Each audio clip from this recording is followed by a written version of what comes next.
திருவருட்பிரகாச வள்ளலார் பகுதி 12. அருட்பெருஞ்சோதி அருட்பெருஞ்சோதி தனிப்பெருங்கருணை அருட்பெருஞ்சோதி.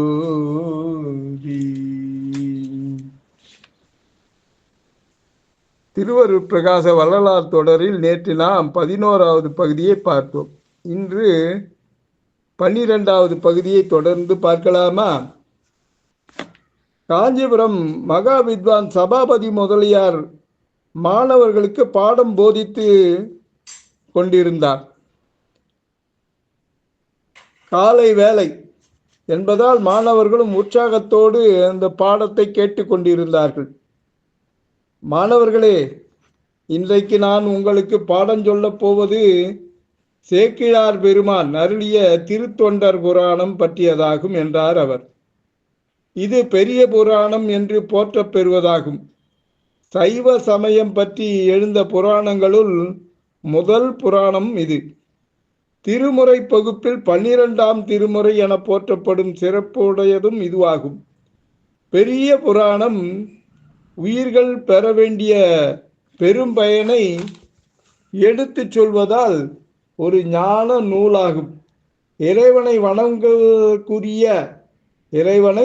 வணங்குவதற்குரிய 4 வகை நெறிகளையும் எடுத்து கூறுவதால் இது ஒரு வழிபாட்டு நூலும் ஆகும். உலகியல், வாழ்வியல் மற்றும் துறவரம் ஆகிய 2 நெறிகளிலும் நின்று வாழ வேண்டிய முறைகளை ஏம்புவதால் இது ஒரு வாழ்வியல் நூலாகும். இறை, உயிர்களை ஆகிய முப்பொருளை, இறை, உயிர், தலை ஆகிய முப்பொருள் உண்மைகளையும் வேண்டும் இடத்தில் எல்லாம் விரித்து உரைத்திருப்பதால் இது ஒரு மெய்கண்ட, அதாவது சாத்திர நூலாகும். முன்னோர் மொழி பொருளையும் கல்லெழுத்து சான்றுகளையும் கருவியாக கொண்டு விளங்குவதால் இது ஒரு வரலாற்று நூலும் ஆகும்.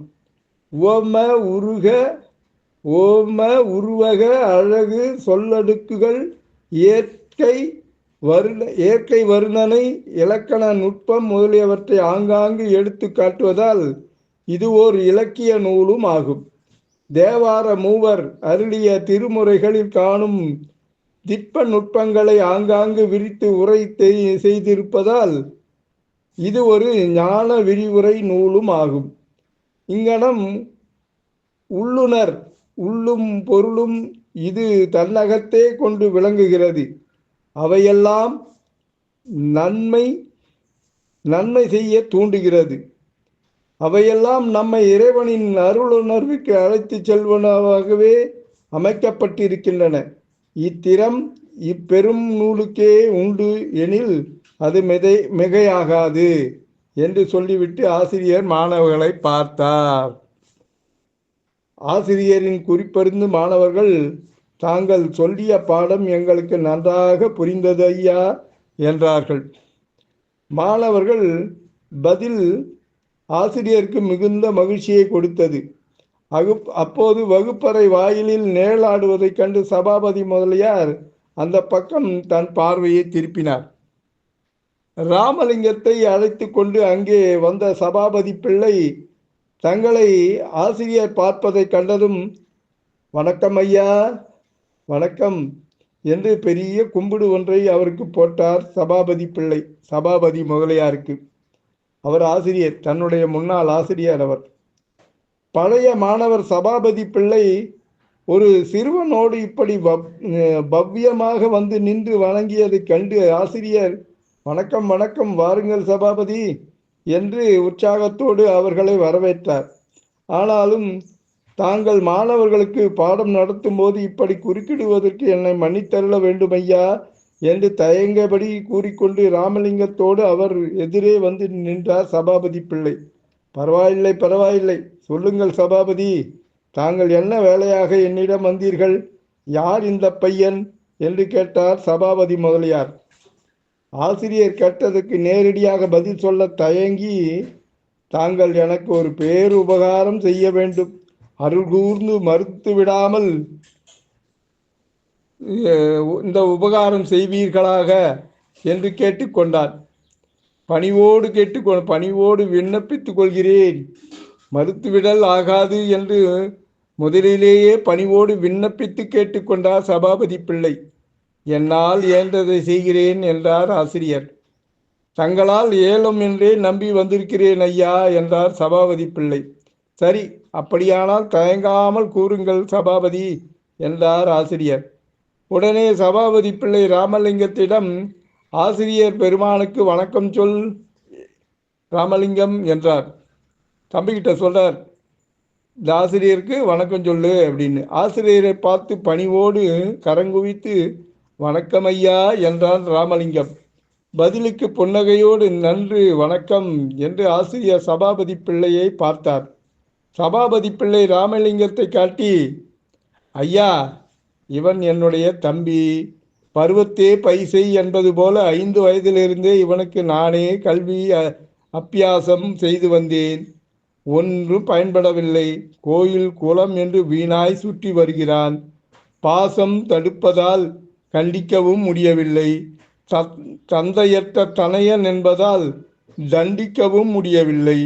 ஆதலால் எனது ஆசிரியராகிய தங்களிடம் இவனை ஒப்புவிக்கிறேன்.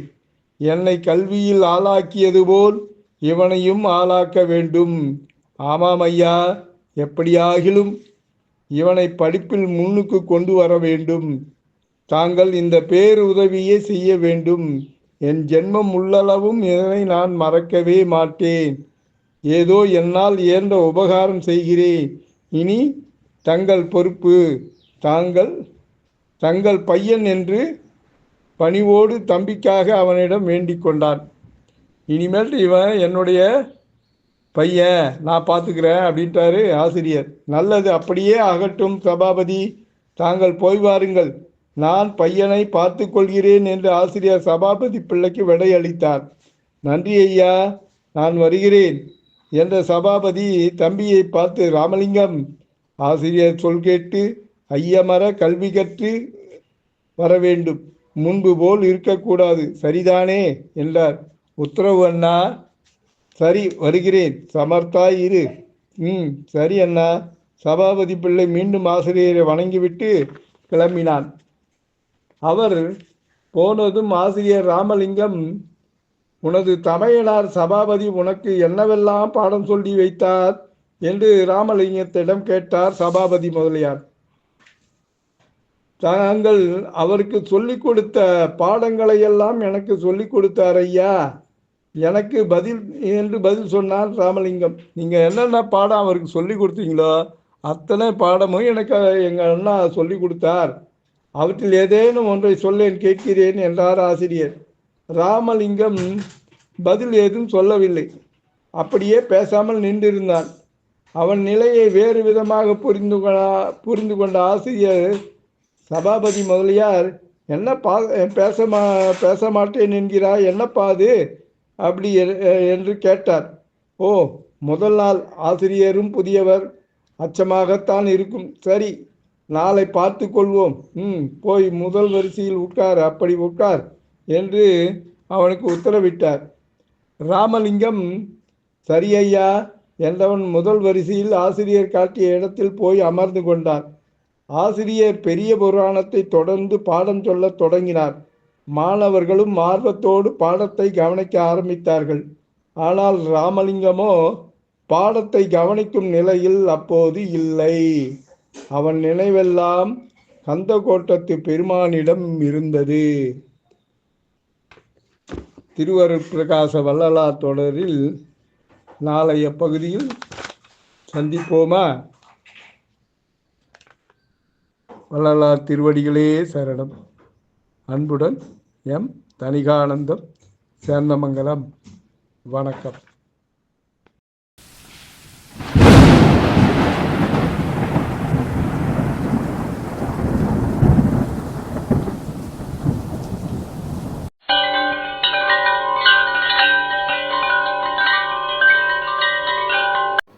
தணிகை டிவியை லைக் பண்ணுங்கள், ஷேர் பண்ணுங்கள், பெல் பட்டனை ப்ரெஸ் பண்ணுங்கள், தணிகை டிவியை சப்ஸ்கிரைப் பண்ணுங்கள். அப்போ தான் நான் போடுற வீடியோ உடனுக்குடனே வரும். வணக்கம்.